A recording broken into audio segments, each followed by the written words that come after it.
عملیات احداث ساختمان جدید اتاق بازرگانی، صنایع، معادن و کشاورزی استان قم از دی‌ماه 1395 در زمینی به مساحت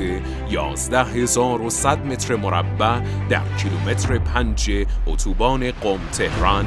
و در مجاورت مجتمع گردشگری مهرماه و شهرک صنعتی شهاب آغاز شد. ساختمان اصلی پروژه در 7 طبقه به اضافه 2 بال چپ و راست با کاربری رستوران و آمفی‌تئاتر با زیربنای 7257 متر مربع اجرا شده و بخش موتورخانه و نگهبانی و کاربری‌های جانبی با زیربنای 286 متر مربع خارج از ساختمان اصلی احداث شده است.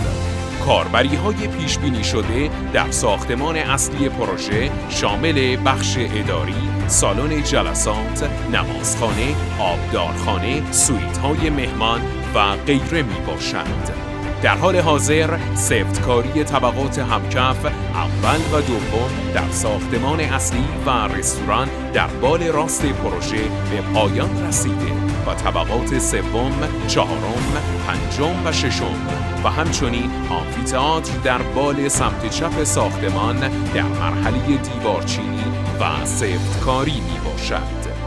محوطه سازی بخش جلویی ساختمان نیز در حال انجام بوده و مابقی بخش‌ها به صورت کارگاه عمرانی در حال استفاده است.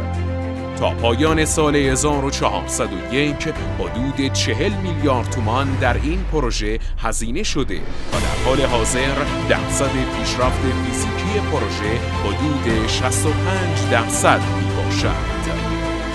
اتاق بازرگانی، صنایع، معادن و کشاورزی استان قم